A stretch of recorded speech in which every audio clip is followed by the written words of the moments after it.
함께 읽은 본문 말씀 가지고 창세기 50장 14절에서 26절 말씀 가지고 맡기자라는 말씀을 제목에 좀 말씀을 나누겠습니다.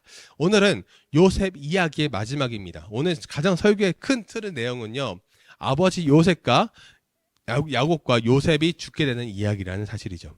창세기 50장이 마무리되면서 요셉이 죽는 장면이 나와요. 창세기 1장 태초한 하나님이 천지를 창조하셨던 그 빛을 첫날 만드셨던 장면을 통해서 쭉 나오고, 빛과 생명으로 시작되었던 창세기의 역사는 슬픈 곡소리만이 울려 퍼지는 가운데 족장 야곱의 장례 소식과 요셉의 죽음으로 마무리가 됩니다.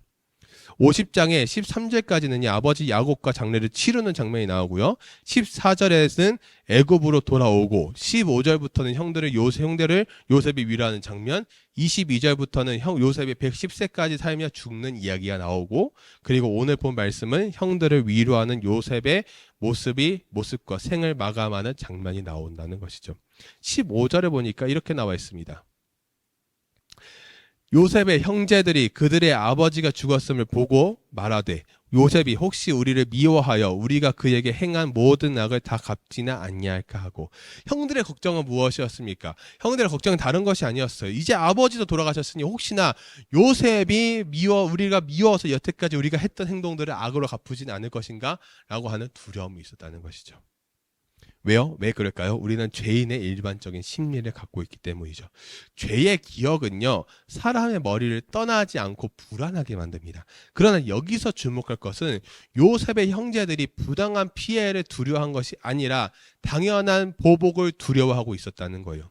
그렇기에 요셉에게 말을 전하여 아버지에게 돌아가시기 전에 이러한 말을 남겼다고 하면서 17절의 말씀, 우리말 성경으로 보니까 이렇게 나와 있어요.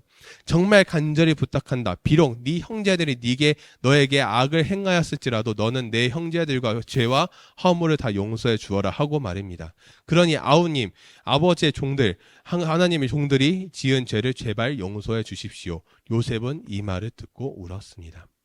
이 말들은요, 자신들이 보복을 다시 당하지 않을까라고 하는 염려로 인해 말하는 부분으로 보이면서, 성경에는 야곱이 죽기 전에 이러한 말을 남기었을 것에는 없지만 야곱이 죽기 전에 형제 간의 화목을 부탁하였을 가능성을 충분히 있는 것으로 보여주고 있는 것이죠. 그리고 형들이 요셉에게 엎드려 요셉의 종이라고 고백을 하고, 요셉은 19절과 20절 우리말 성경을 현대의 성경을 통해서 이렇게 얘기를 합니다. 형님들은 나를 해치려고 하였으나 하나님은 그것을 선으로 바꾸셔서 오늘날 내가 많은 사람의 생명을 구할 수 있게 하셨습니다. 그러니 형님들은 조금도 두려워하지 마십시오. 내가 형님들과 형님들의 자녀들을 뭐라고요? 보살펴 주겠습니다. 전 이 요셉의 말 한마디 한마디가 너무 마음을 울리더라고요. 어떻게 이렇게 가능할까? 어떻게 가능할까? 형들은 두려워하지 않고 내가 형들과 형들의 자녀들까지 보살피겠다는 얘기. 그리고 요셉은 110세까지 살고 죽게 됩니다. 그리고 형들에게 이렇게 고백을 하죠. 24절에 보니까 요셉은 자기 형제들에게 이렇게 말하였다. 나는 죽지만 하나님은 분명히 형님들을 보살펴 주셔서 이 땅에서 인도해내어 아브라함과 이삭과 야곱에게 약속하신 땅에 이르게 하실 것이다. 요셉이 본인의 죽음을 알고 나는 비록 죽지만 하나님께서 분명히 형들을 보살펴 주실 것임을 약속하는 장면입니다. 즉, 하나님으로부터 멀어지게 되면 사람들은 하나님 자신을 주목하지 않고 하나님 자신이 만든 것을 섬기고자 합니다. 그리하여 지으신 분을 망각하고 그분이 행하신 표적만을 쫓죠. 하나님을 멀리하면 그분이 주신 은사와 소명도 다 우상이 됩니다. 타락한 인간이 되지 않기를 바라는 요셉의 소망도 담겨져 있는 것이죠. 하나님은요, 말씀과 성령의 권능으로 하늘과 땅을 무에서 창조하셨죠. 그러면서 하나님은 야곱의 죽음에서 한 민족 이스라엘을 탄생시켰고, 요셉의 죽음을 출애굽 사건을 위한 발판으로 삼으셨어요. 따라서 50장은요, 죽음 속에서도 새로운 삶의 소망이 살아 움직이는 생명의 잔인 탄생의 장을 의미합니다. 고린도서 5장 1절에 보니까 이렇게 나와 있어요. 우리는 땅에 있는 우리 육체의 집이 무너지면 사람의 손으로 지으신 것이 아닌 하나님이 지으신 하늘의 영원한 집을 소유하게 될 것을 알미입니다. 우리가 하나님께 간다는 것에 대한 생각을 분명히 가져야 합니다.